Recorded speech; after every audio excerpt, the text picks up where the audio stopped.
오늘 설교는요, 지난 주일 새벽 예배에 전했던 말씀을 다시 선택했습니다. 그 이유는요, 예배의 생명이 하나님의 임재에 있다고 믿고 있었는데, 지난주 목자 컨퍼런스를 통해 그 하나님의 임재와 영광을 경험하게 되었습니다. 이러한 하나님의 임재와 영광이 우리 교회 예배 가운데도 충만히 나타나기를 소망하며 오늘 이 본문을 다시 선택하게 되었습니다.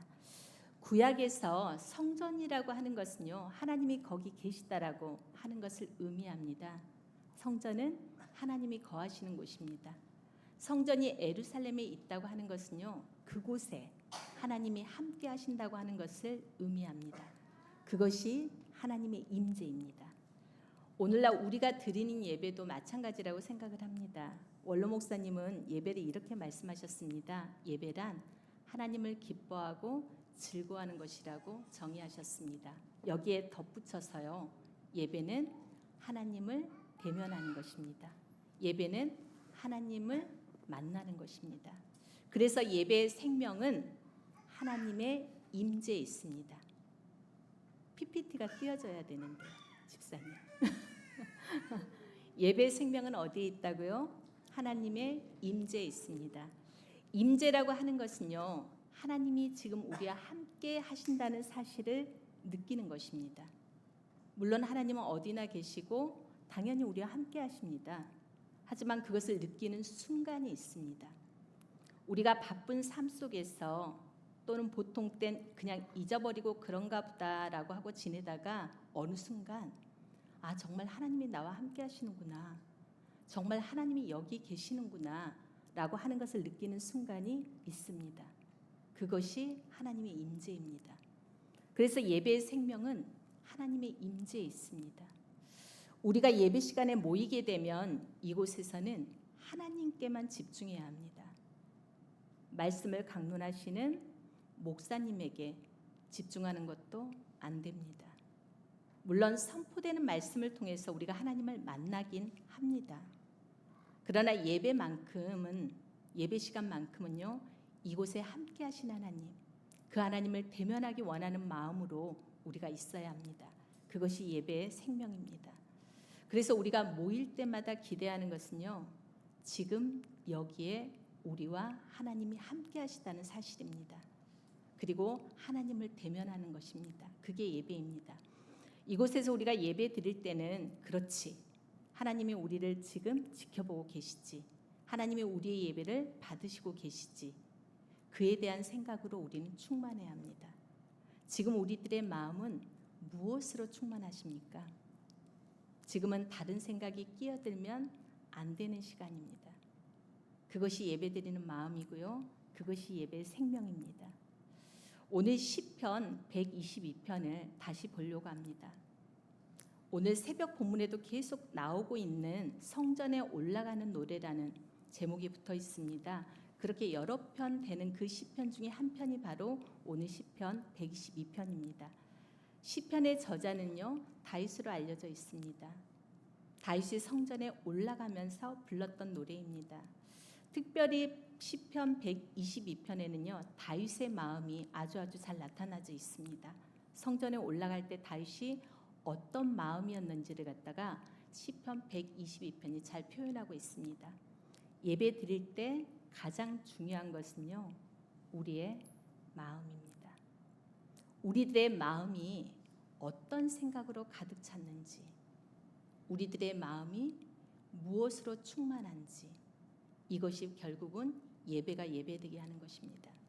지금 우리들의 마음속에 어떤 생각으로 가득 차 계십니까? 혹시 다른 염려나 걱정으로 가득하시다면 지금 그걸 내려놓으시기 바랍니다. 내려놓고 싶은데 잘 안 되시면요, 어떻게 할까요? 당연히 성령님께 도움을 구해야 할 것입니다. 성령님, 지금 제 마음 가운데 충만하게 역사하셔서 하나님으로만 충만케 하여 주시옵소서 라고 간구해야 할 것입니다. 이런 기도를 가지고 계속되는 예배로 나아가기를 원합니다. 우리가 예배에 성공하지 못하는데 어떻게 매일매일의 삶 속에서 우리가 승리할 수 있겠습니까? 매일매일의 삶 속에서 승리할 수 있는 삶의 원동력은 어디에서 나오는 것입니까? 예배에서 나옵니다. 오늘도 예배에 승리하시기 바랍니다. 그리고 예배에 성공하시기 바랍니다. 그래야 우리가 매일매일의 삶 속에서 뭐 할 수 있다고요? 승리할 수 있기 때문입니다. 예배 승리가 곧 삶의 승리임을 믿습니다. 그리고 예배의 승리가 곧 삶의 승리로 이어질 줄 믿습니다. 그리고 예배 승리는 우리의 마음에 달려 있습니다. 우리가 어떤 마음으로 예배를 드리는가? 이 시간 우리 마음을 하나님에 대한 생각으로 가득 채워주시기를 원하는 이 마음 가지고 주님 앞에 나가는 그런 시간이 되기를 원합니다. 오늘 122편을 보면서 이 말씀을 그냥 지식적으로 듣는 것이 아니라요.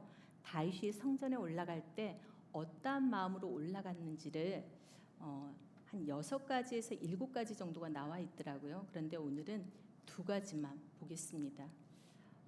그리고 오늘 이 말씀을 통해서 우리 안에서도요. 이런 다윗과 같은 이런 마음이 충만해지기를 원합니다. 우리 안에도 성령님께서 이 마음으로 가득 채워주시기를 원합니다.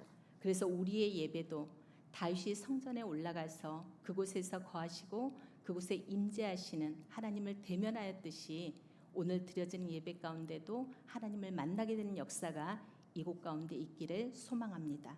먼저 1절을 다시 한번 같이 보기를 원합니다. 1절 보시겠습니다. 사람이 내게 말하기를 여호와의 집에 올라가자 할 때 내가 기뻐하였도다. 다윗이 성전에 올라가는 첫 번째 마음은 어떤 마음이었다고요? 기쁨이었습니다. 우리가 여호와의 집에 올라가자 할 때 그 마음이 기뻤다는 것입니다. 예배를 기대하는 첫 번째 마음도요, 기쁨입니다. 예배 때 부어지는 첫 번째 마음도요, 기쁨입니다. 우리의 감정은 내가 의지적으로 선택하는 감정도 있고요, 하나님께서 위로부터 부어주시는 감정도 있습니다. 어떤 감정들은 내가 기뻐야지 그렇다고 기뻐지는 것은 아닙니다. 슬프고 싶어서 슬픈 사람이 어디 있겠습니까? 그래서 어떤 감정들은 위로부터 부어져야 되는 것들이 있고 어떤 감정들은 내가 의지적으로 선택해야 하는 감정들이 있습니다. 그런데 먼저는 우리가 의지적으로 선택할 때 하나님께서 은혜를 부어주셔서 우리의 마음을 기쁨으로 채워주십니다. 예를 들어서 기쁨이다. 그럼 우리 마음이 처음부터 기쁘지 않을 수 있습니다. 오늘 하루 종일 힘든 일이 있었다든지 아니면 요즘 내 삶이 사망의 음침한 골짜기를 지난다든지 그럴 때면 기쁜 마음이 저절로 올라오지 않습니다. 그럼에도 불구하고 우리가 하나님 앞에 나아갈 때는요, 기대하는 마음을 갖는 것입니다. 이것이 나의 의지적인 선택입니다. 오늘 내가 예배 드리러 가는데 이 예배 가운데 하나님을 대면하게 될 거야. 이것을 내가 의지적으로 가지는 기대입니다. 그 기대를 선택할 것인지 아니면 예배에 대한 아무런 기대감 없이 시간 됐으니까 가긴 가는데 너무 피곤하다 이런 마음으로 갈지는 나의 선택인 것입니다. 이 선택 위에 하나님께서 우리 마음 가운데 기쁨을 부어주시는 것입니다. 그렇지 않고 예배에 대한 아무런 기대감 없이 그냥 피곤해 죽겠는데 안 가기도 뭐하고 가긴 가야 해서 아무런 기대 없이 나는데 갑자기 하나님께서 은혜 주셔서 기쁘게 하시는 이런 일들은 잘 안 일어나는 것 같습니다. 특별히 하나님께서 초자연적으로 역사하실 때가 있긴 하지만 일반적으로 일어나는 일들은 거의 없습니다. 우리의 마음이 지치고 슬프고 우울함에 염려가 있을지라도요, 하나님께 대한 기대감을 가지고 예배로 나아오면 하나님께서 반드시 새 일을 행하시고 우리가 생각하지 못했던 그런 은혜와 기쁨을 부어주십니다. 금번 목자 컨퍼런스를 출발하기 전에 모두 단톡방에 각자의 기대를 나누었습니다. 그리고 그 기대를 품고 참석했을 때 하나님께서는 우리가 기대했던 것보다 훨씬 더 큰 은혜와 기쁨을 허락해 주셨습니다. 하나님께서 창조하실 때부터 우리들이 누리기를 원했던 것이 있어요. 그게 뭔지 아세요? 기쁨이었습니다. 아담과 하와를 하나님께 창조하셨잖아요. 그리고 처음 주신 것이 있는데 그게 바로 뭐냐면 에덴 동산입니다. 우리 오늘 에덴 목장 특송하셨잖아요. 예. 이 에덴의 뜻이 뭐냐면 기쁨이라는 뜻입니다. 그래서 기쁨이 충만한 목장이 되기를 소원합니다. 하나님은 원래 사람을 만드실 때 기쁨 가운데 살기를 원하셨어요. 그런데 슬프게도 타락했잖아요. 타락한 세상 가운데 우리가 살면서 염려가 생기고 걱정이 생겼던 거죠. 그런데 하나님은 반드시 우리를 다시 기쁨 가운데로 초대하고 계십니다. 그런데 그 통로가 뭐냐면 예배입니다. 왜냐하면 예배는 하나님을 대면하는 것이기 때문입니다. 시편 16편 11절은 이렇게 말씀합니다. 같이 한번 읽어볼까요? 주께서 생명의 길을 내게 보이시리니 주의 앞에는 충만한 기쁨이 있고 영원한 즐거움이 있나이다. 주의 앞에 기쁨이 있고 주의 오른쪽에도 즐거움이 있다는 것입니다. 그렇게 우리는 어디로 나와야 되죠? 하나님 앞에 나아가야 합니다. 하나님 앞에 나아갈 때 기쁨을 누릴 수가 있고 이 기쁨은 오직 하나님께서만 주시는 것입니다. 주님이 임재하는 곳에 머물러야만 우리는 그곳에서 기쁨을 누리게 됩니다. 그래서 모든 예배는 사실 기쁨의 장소입니다. 또 성경에 보면 하나님께서 우리에게 기뻐하라고 말씀하십니다. 우리가 너무나도 잘 알고 있는 빌립보서 4장 4절 말씀을 다시 한번 보기를 원합니다. 주 안에서 항상 기뻐하라. 내가 다시 말하노니 기뻐하라. 항상 기뻐하라고 말씀하셨는데 어디에서 기뻐하라고요? 주 안에서 기뻐하라고 말씀하십니다. 그러니까 주 안에 들어갈 때 기쁨이 있다는 것입니다. 그러므로 당연히 예배 드릴 때 기쁨이 부어진다는 것이죠. 제가 본 유튜브 쇼츠에서요, 이여령 박사님이 딸 이민아 목사님과 함께 교회를 갔다고 합니다. 그런데 사람들이 막 손뼉을 치고 몸을 흔드는 듯 마치 귀신 들린 듯한 모습으로 예배를 드렸습니다. 이여령 박사님은 그런 모습들을 매우 싫어하신다고 합니다. 그래서 딸에게 내가 배운 사람인데 검사하고 변호사에서 법정에 서본 사람인데 내가 믿는다는 것은 안다마는 막 이렇게 그거는 하지 마라 라고 말했다고 합니다. 그랬더니 이민아 목사님이 이렇게 말했다고 합니다. 기쁨이 없고 춤추고 싶고 이런 것이 없는 종교는 하나님 믿는 것이 아니야 라고 대답했다고 합니다. 주 안에서 기쁨이 부어질 때 우리는 이 기쁨을 가지고 삶의 현장으로 나갈 수 있게 되는 것입니다. 예배 드릴 때는 그러니까 뭐 해야 되는 거죠? 기뻐야 됩니다. 예, 제가 얼굴을 잠깐 이렇게 스캔하겠습니다. 여러분의 얼굴 가운데 기쁨이 충만한지 아니면 짜증이 충만한지 피곤함이 충만한지를 스캔해 보겠습니다. 어머, 다행히도 다 기쁨이 충만하게 이곳 가운데 누가요? 하나님의 임재가 충만한 줄 믿습니다. 주 안에서 이러한 기쁨이 이렇게 부어질 때 우리는 이 기쁨을 가지고요 삶의 현장으로 갈 수 있게 되는 것입니다.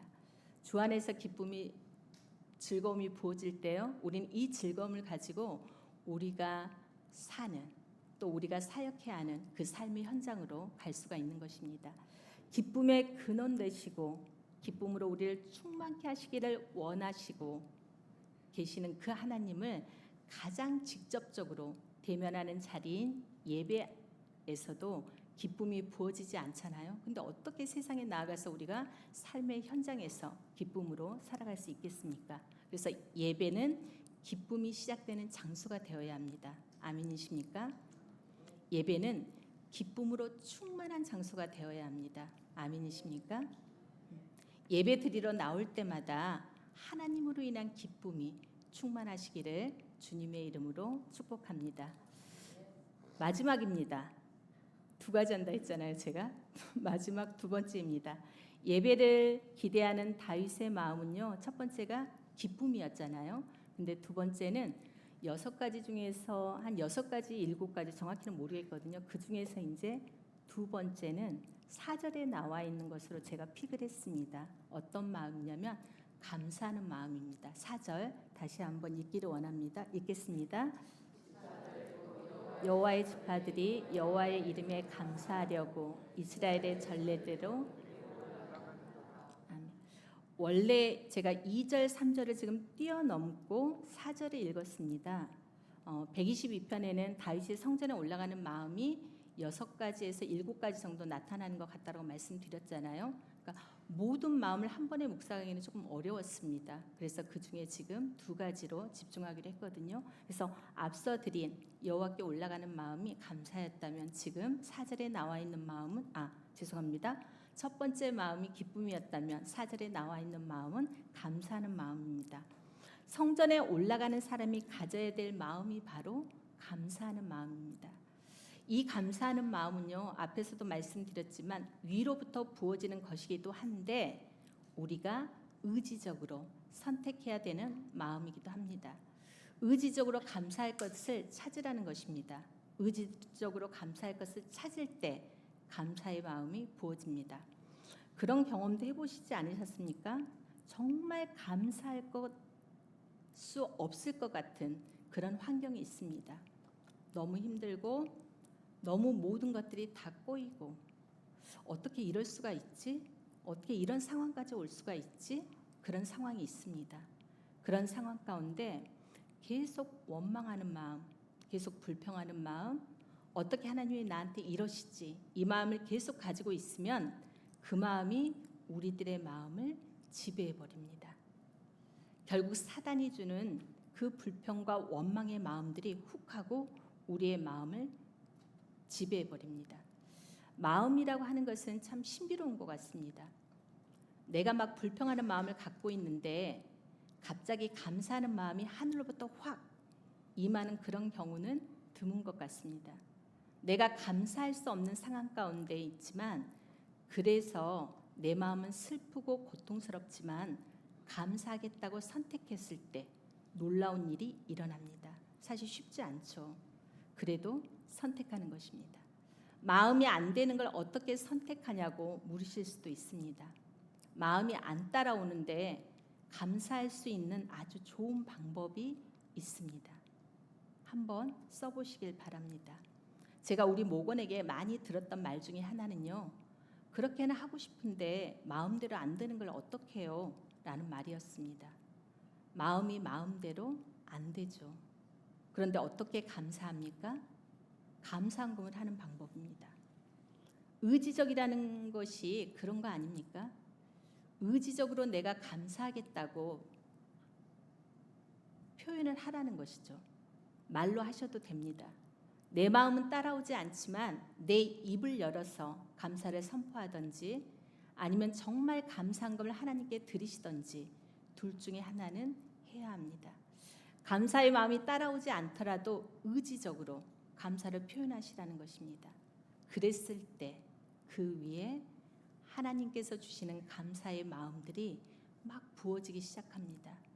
정말 감사할 수 없을 때 감사를 표현하잖아요. 그러면은 생각지도 않는 그 감사들이 쏟아져 나오기 시작합니다. 이것은 내가 만들어내는 감사가 아닙니다.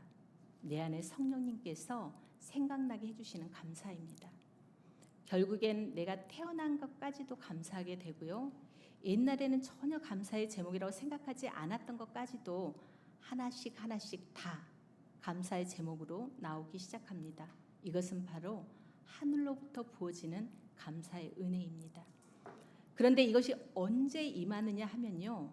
내가 의지적으로 감사를 선택할 때 임하는 것이지 그렇지 않고 계속 불평하고 뭔가 투덜거리고 있는데 그 위에 하나님이 주시는 감사가 임하는 일은 거의 일어나지 않습니다. 오히려 계속 투덜거리고요. 계속 불평하는 일이 있으면 그게 더 강해집니다. 마귀가 틈을 탑니다. 마귀가 틈을 타서 그런 부정적인 마음들, 원망하는 마음들을 결국 되돌릴 수 없을 정도로 휩쓸어 버립니다. 마귀에게 틈을 주지 마십시오. 불평, 원망하는 것 입에도 담지 마십시오. 마음에선 올라올 수 있습니다. 우리가 그것까지는 어떻게 하지 못합니다. 그런데 입에는 담지 마십시오. 마음에서 무슨 생각이 올라오든지 간에 우리들의 입과 것과 우리들의 의지적인 선택은 늘 감사를 선택해야 합니다. 그리고 그렇게 하기를 원합니다. 정말로 제어가 안 된다면요, 정말로 감사한금 하세요. 의지적으로 선택하세요. 그랬을 때 하나님께서 그 위에 은혜를 부어주십니다. 우리의 마음과 생각을 지켜주십니다. 혹시라도 힘들고 지치고 불평하는 마음으로 이 자리에 오신 성도님들이 계시다면 오늘 의지적으로 이것을 돌이키시길 바랍니다. 감사를 선포하시고 감사의 표현을 하시고, 그래서 하늘로부터 임하는 감사의 은혜가 임하는 시간이 되기를 주의 이름으로 축복합니다. 그래서 성전에 올라올 때는 하나님께 받은 복을 세워보면서 나오십시오. 의지적으로 한번 세워보십시오. 하나님이 나에게 주신 복이 뭔가 세워보시길 바랍니다. 이것도 주셔서 감사하고요, 저것도 주셔서 감사하고, 이것은 안 주셔서 감사하고, 저것도 안 주셔서 감사합니다. 이렇게 하나씩 둘씩 세워보다 보면요, 나중에는 우리의 눈에 눈물이 납니다. 처음에 마음도 힘들고 짜증나고 그랬는데 그래도 하나님께서 주신 은혜들을 하나씩 둘씩 세다 보면요, 나중에는 감사의 마음으로 막 충만해지는 것을 우리는 느끼시게 될 것입니다. 주신 복을 세면서 하나님께 나오십시오. 감사한 것들을 세면서 하나님 앞에 나오십시오. 반대로 감사를 잃어버린 사람들은요, 그들의 삶이 피폐하는 것을 보았습니다. 마귀가 틈을 타는데 삶이 충만할 리가 없습니다. 계속 불평하고 원망하고 있으면요, 사람과의 관계도 깨지게 되어 있습니다. 계속 원망하고 불평하는데 관계가 좋을 리가 없습니다. 결국 그 삶이 피폐해지게 됩니다. 성전에 올라올 때마다 감사로 충만하게 되기를 축복합니다. 불평하는 마음이 감사로 바뀌는 역사가 있게 되기를 주님의 이름으로 축복합니다. 오늘 성도님들은 어떤 마음을 가지고 오늘 예배 자리에 나오셨습니까? 여러 가지 마음들을 가지고 오셨을 것입니다. 몸이 피곤하신 분들도 계시고요, 몸이 아픈 분들도 계실 것이고, 지쳐 계신 분도 계실 것이고, 재정적인 어려움이 계신 분도 계실 것이고, 관계의 어려움, 너무 정신없는 직장생활 때문에 막 휘둘리다 오셨을 것입니다. 예배는 그것에서부터 눈을 들어서 하나님만을 바라보는 것입니다. 하나님을 바라보는 시간이 바로 예배 시간입니다. 우리 안에 성령께서 계시지 않습니까? 성령께서 우리의 눈을 들어서 오늘 우리와 함께 하시는 그 하나님을 대면하기를 축복합니다. 우리 이 시간에 임재 찬양을 부르며